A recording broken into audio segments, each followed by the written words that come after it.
Hi, this is Barbara Modi, and I am going to show beginners how to thread a sewing machine.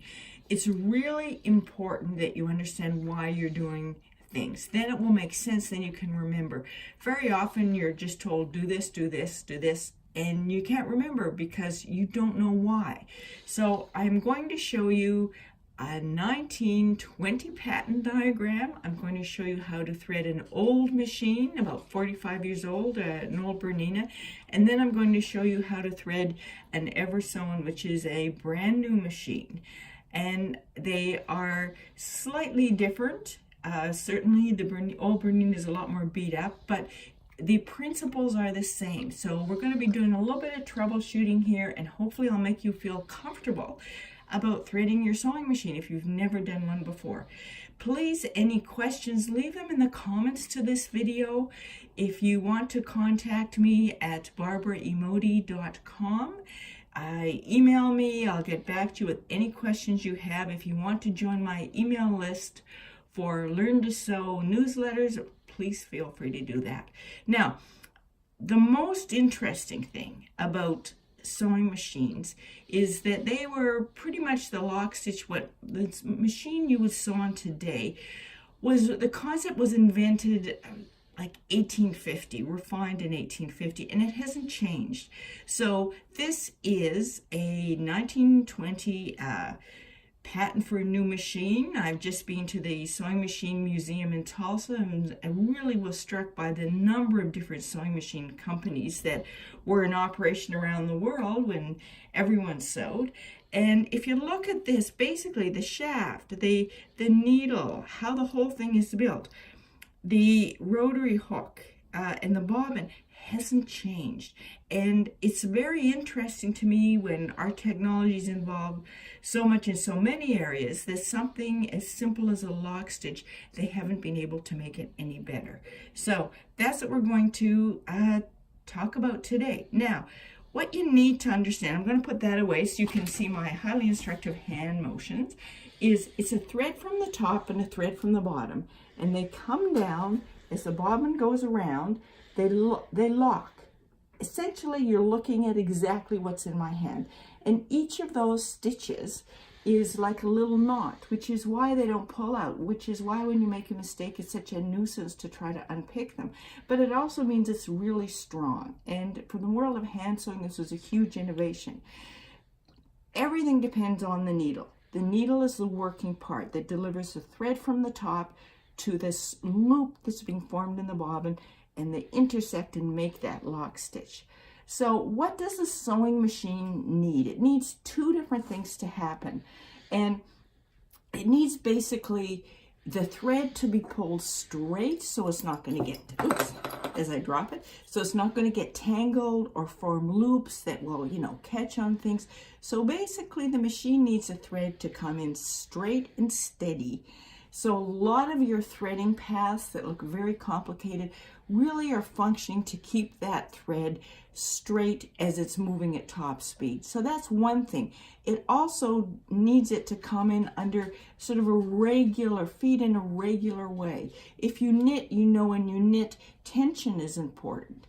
That you just don't hold the wool or the yarn loosely sometimes and then tight. You want to have it consistent to get even stitches. And that's what's happening in the sewing machine. So I'm just going to start with some basics. You want to make it easy for the machine to work. One of the first things you want to do is make sure there's nothing up here that's going to catch the thread. I just today got a call from my mom. Her thread was breaking on her machine. What was wrong? And over the phone, I diagnosed that she basically had her thread like this. As it was coming off, it was catching in all these little knobs at the bottom of the spool. So I said, Mom, turn it upside down and it will work. And it did. So the first thing you do is make sure there's nothing, no little notches, nothing that will catch here. Put the thread on the spool. So see, all right, we started the straightening out. Most machines will have a little hook at the back. You can't ignore any of these. So that is going to set it up so it will feed here easily. It's then going to move into the tension. tension's up here. I don't think you see, it's like two little Barbie doll dinner plates. Or in some machines, it's three, but little dinner plates with a spring. And those, when the foot is up, those plates are open. And you want to get, that's really what controls the tension. That keeps it from going all crazy as it goes through the machine. That holds it steady. So when the foot is up, those discs open up and you can get the thread in there. Try to make sure you got the thread in there. Make sure your presser foot is up so those plates can receive it. So always it goes in the tension first. If you get confused in your threading path, tension is always first, because you don't want to do anything else until you've got that under some kind of control. So again, it's come through the tension. You want to keep it straight. See, all this is all about keeping it straight. It then goes into something called the take-up lever, which is here. The take-up lever is a thing, see, that goes up and down. And this take-up lever is like a little elbow, and it's fascinating. It's a measuring device, and every time it goes down and up, it is actually taking the amount of thread that machine needs to go down and form the stitch, which is why the stitches are, the thread is even in every stitch. The feed dogs, of course, move it along steadily, and that determines how big those steps are, what the stitch length is. But this is really your measuring. So you make sure it's pulled straight so it's not tangled. You make sure it's under tension so it doesn't go through without any control. And you have a take-up lever to measure it. And that's always the path. Then, of course, it's got to get into the needle, which is, pretty focused, pretty fine. Most machines now thread. This one doesn't have an automatic needle threader.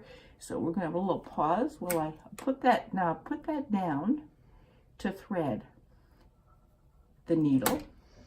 But you notice, I'm going to show you the difference. See how that thread pulls through fairly easily when the tension discs are open. When I put it down, it's a lot tighter because they're activated. I wouldn't want to have threaded that with the tension disc down. I wouldn't have been able to get the thread in there. So that's your top threading. It's pretty simple. The bobbin is the other partner in this. Now, this is a standard front-loading, pretty traditional bobbin case. You need to do two things that are really important. One is use the bobbin that fits this exactly. And so you can't really transfer one bobbin to another. I actually just yesterday picked up another Bernina 930, and when I started to sew some of the more complicated stitches on it, the stitches were terrible, which is probably why I was sold this at a private sale at a really good price. I then looked at it and realized it was kind of a generic Walmart type bobbin. I took that bobbin out and put in one made for Bernina, and the stitches were then perfect. So that's really important. Don't let anyone tell you it's universal, it will fit everything. If you're having any problem with your stitches, the first thing I would do would be to change the needle. Of course, the needle does all the action. I mean, we're looking, depends on the machine, 400, 500, 600, 700, 800 times a minute is puncturing the fabric. So that gets a little wear and tear. You wouldn't drive a car and never replace the tires. So, which of course are the action parts. Now the thing about a bobbin, going into a bobbin case, it's really interesting. You don't just set it in there. You've got tension controlling it up here. You also have tension controlling it on the bobbin. And bobbin's a little simpler. Its only job is to go around in circles. Some go all the way around. That's a full rotary hook. Some oscillating, they'll go back and forth. But you've got that circular movement. This here, this is the Barbara's hand puppet method of teaching anything. That little metal kind of little strip there, it's held on with a screw. When that screw's tightened, it pushes harder. It means the thread will come off with more tension. When that screw's loosened, left to loosen, right to tighten, the thread will come off more easily. But it always the bobbin has to go in with the thread going backwards, going counterclockwise. So I'll put that in there, just drop it in, it fits well. little slot there, so you go through the slot, and then what you need to do, the slot, basically introducing it into the bobbin, but I got to get it underneath that little metal tension disc. So you got to pull that under, and there it is there. How you know if your bobbin tension, usually in a sewing machine for most general sewing, your upper tension, which you can play around depending on what you want to do, but for ordinary, a balanced stitch means it looks the same from the top and the bottom. It's about between a 3 and a 5 if you have a number. The bobbin doesn't have that. And what a bobbin does is you should be able to hold it like this. And see, it's hanging from the thread. And as you move it, as you just tug it, it will slowly fall down. If it just falls right down, you got to tighten the bobbin tension.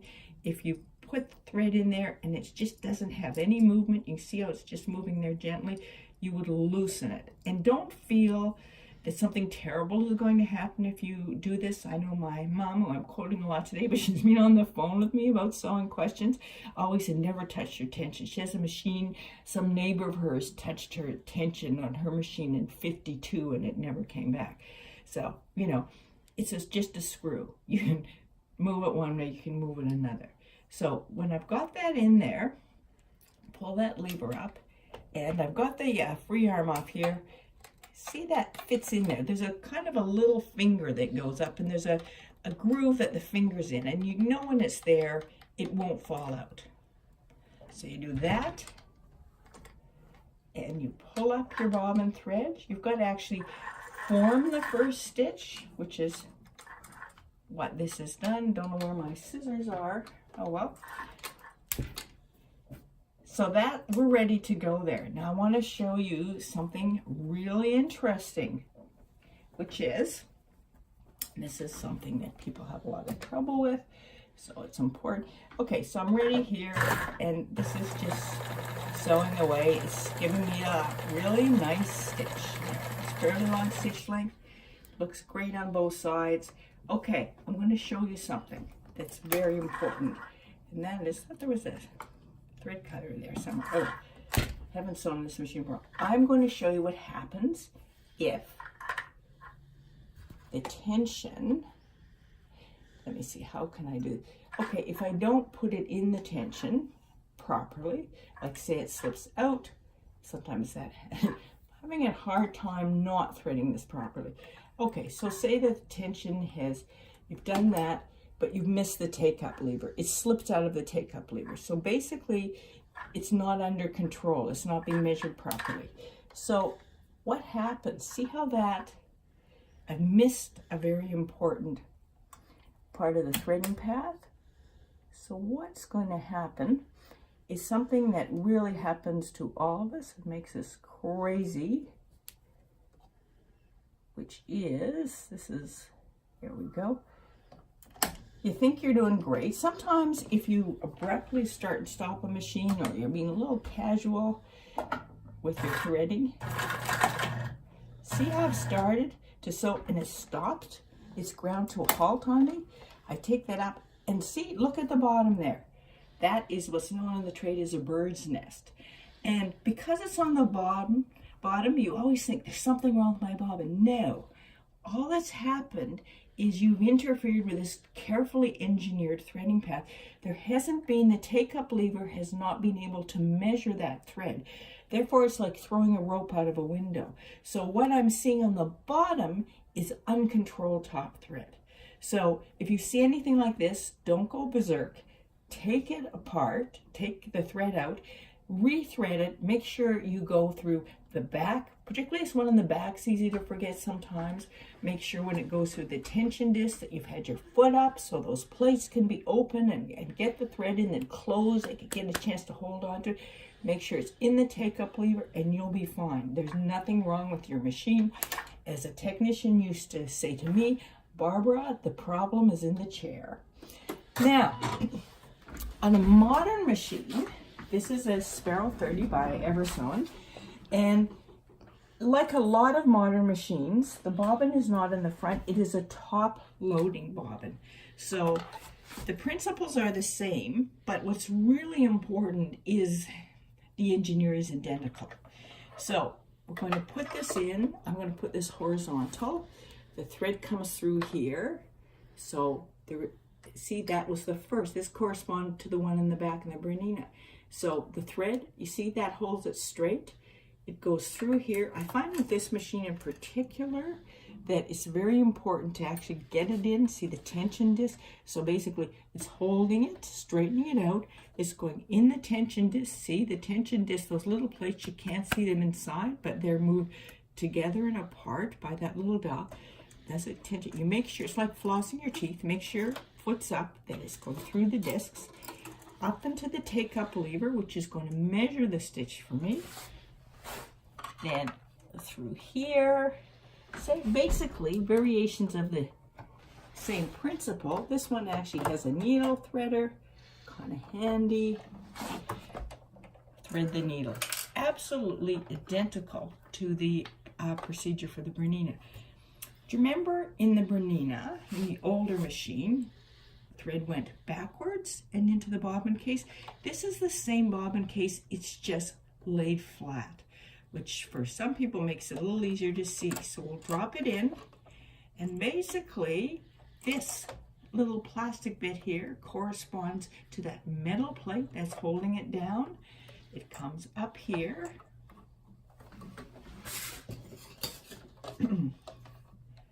Same thing, this little plastic plate.